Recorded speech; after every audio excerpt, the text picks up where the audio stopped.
Iran Israel ನಡುವಿನ ರಣಭಯಂಕರ ಯುದ್ಧ ಕದನ ವಿರಾಮಕ್ಕಾಗಿ ಭಿಕ್ಷೆ ಬೇಡ್ತಾ ಇರುವಂತಹ ಇಸ್ರೇಲ್ 12 ದಿನಗಳ ಯುದ್ಧಕ್ಕೆ ಸುಸ್ತಾಗಿ ಹೋದ ಇಸ್ರೇಲ್ ಇರಾನ್ ಪ್ರತಿ ದಾಳಿ ಅಬ್ಬರಕ್ಕೆ ಇಸ್ರೇಲ್ ಸುಸ್ತು ತ್ರಾಣ ಕಳೆದುಕೊಂಡು ಕಟ್ಟ ಕಡೆಯದಾಗಿ ನಿಲ್ಲಿಸ್ತೀರಾ ಸ್ವಾಮಿ ಅಂತ ಹೇಳಿ ಕೇಳಕತ್ತಾ ಇದೆ 12 ದಿನಗಳ ಯುದ್ಧಕ್ಕೆ ಸುಸ್ತಾಗಿ ಹೋದ ಇಸ್ರೇಲ್ ಇರಾನ್ ಪ್ರತಿ ದಾಳಿ ಅಬ್ಬರಕ್ಕೆ ಇಸ್ರೇಲ್ ಸುಸ್ತಾಗಿ ಹೋಗಿದೆ ಇರಾನ್ ಜೊತೆಗೆ ಕದನ ವಿರಾಮ ಮಾತುಕತೆ ನಡೆಸುವಂತೆ ಮೊರೆ ಆರಂಭದಲ್ಲಿ ಯುದ್ಧ ಪ್ರಾರಂಭ ಮಾಡಿದ್ದು ಇಸ್ರೇಲ್ ಆದರೆ ಮುಗಿಸಿದ್ದು ಇರಾನ್ ಆಪ್ತ ರಾಷ್ಟ್ರ ಅಮೆರಿಕಕ್ಕೆ ಮೊರೆ ಹೋಗಿದ್ದ ಇಸ್ರೇಲ್ ಪ್ರಧಾನಿ ನೆತನ್ಯಾಹು ಕದನ ವಿರಾಮಕ್ಕೆ ಇರಾನ್ ಒಪ್ಪಿಸುವಂತೆ ಮೊರೆ ಹೋದ ಇಸ್ರೇಲ್ 12 ದಿನ ಬೇಕಾಗಿ ಬಂತ ನ್ಯೂಕ್ಲಿಯರ್ ಬಾಂಬ್ ತಯಾರಿಕೆ ತಡೆಯುವ ನಮ್ಮ ಉದ್ದೇಶ ಈಡೇರಿದೆ ಅಂತ ಹೇಳಕತ್ತಾ ಇದೆ ಹೀಗಾಗಿ ಇನ್ನು ಮುಂದೆ ಯುದ್ಧ ಮುಂದುವರೆಸುವ ಅಗತ್ಯವಿಲ್ಲ ಆ ಕಾರಣದಿಂದ ಕದನ ವಿರಾಮಕ್ಕೆ ಒಪ್ಪುವಂತೆ ಇರಾನ್ ಮನವೊಲಿಸಿ ಅಂತ ಹೇಳಿ ಮಾಂಸ ಪರ್ವತದ ಜೊತೆ ಮೊರೆ ಇಟ್ಟಿದ್ದಾರೆ ಇಸ್ರೇಲ್ ನೆತನ್ಯಾಹು ಅಮೆರಿಕಕ್ಕೆ ಮೊರೆ ಇಟ್ಟಿದ್ದ ಇಸ್ರೇಲ್ ಕದನ ವಿರಾಮಕ್ಕಾಗಿ ಭಿಕ್ಷೆ ಬೇಡಿದ ಇಸ್ರೇಲ್ ಇನ್ನು ಬೇಡ ಇನ್ನು ಯುದ್ಧ ಬೇಡ ಇಸ್ರೇಲಿನ ಯುದ್ಧ ಉದ್ದೇಶ ಇದ್ದಿದ್ದು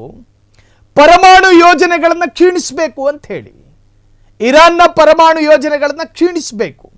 ಅವರು ಪರಮಾಣುವಿನಲ್ಲಿ ಶಕ್ತಿಯುತವಾದ ರಾಷ್ಟ್ರಗಳಾದರೆ ನಮಗದು ಬೆದರಿಕೆ ನಮಗದು ಥ್ರೆಟ್ ಆಗಲಿದೆ ಭವಿಷ್ಯದಲ್ಲಿ ಹಾಗಾಗಿ ಅವರ ಪರಮಾಣು ಶಕ್ತಿಯನ್ನು ಕುಂದಿಸಬೇಕು ಅನ್ನೋ ಕಾರಣಕ್ಕೋಸ್ಕರ ಪ್ರಥಮ ದಾಳಿಯನ್ನು ಇಸ್ರೇಲ್ ಮಾಡುತ್ತೆ ಮುಟ್ಟಿ ನೋಡಿದ ಇಸ್ರೇಲ್ಗೆ ತಟ್ಟಿ ಬುದ್ಧಿ ಕಲಿಸೋದಕ್ಕೆ ಜಿದ್ದಿಗೆ ಬಿದ್ದಿತ್ತು ಇರಾನ್ ಹಾಗಾಗಿ ನಿರಂತರವಾದಂತಹ ಕ್ಷಿಪಣಿ ದಾಳಿಗಳು ಆರಂಭಿಕ ಇರಾನಿನ ಎಲ್ಲ ಕ್ಷಿಪಣಿಗಳನ್ನು ಇಸ್ರೇಲ್ನ ಐರನ್ ಡೋಮ್ಗಳು ತಡೆದಿತ್ತು ಆದರೆ ಬರಬರುತ್ತಾ ಇಸ್ರೇಲಿನ ಐರನ್ ಡೋಮ್ಗಳು ಕೂಡ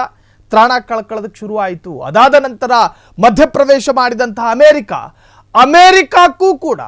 ಅಮೆರಿಕದ ಆ ದಾಳಿ ಇರಾನಿಗೆ ಸಾಕಷ್ಟು ನಷ್ಟವನ್ನು ಉಂಟು ಮಾಡಿದೆ ಅದಾದ ನಂತರ ಅಮೆರಿಕಾಗೆ ಯಾವ ಕಾರಣಕ್ಕೂ ಪ್ರತ್ಯುತ್ತರವನ್ನು ಕೊಡೋದಕ್ಕೆ ಇರಾನಿಗೆ ಶಕ್ತಿ ಇಲ್ಲ ಅಂತ ಅಂದುಕೊಂಡವರಿಗೂ ಕೂಡ ಶಾಕ್ ಕೊಡುವಂತೆ ಅಮೆರಿಕದ ಮೇಲೂ ಕೂಡ ಪ್ರತಿದಾಳಿಗಳಾಯಿತು ನಿನ್ನೆಯಷ್ಟೇ ಕತಾರ್ನ ವಾಯು ನೆಲೆಗಳ ಮೇಲೂ ಕೂಡ ಅಮೆರಿಕದ ವಾಯು ನೆಲೆಗಳ ಮೇಲೂ ಕೂಡ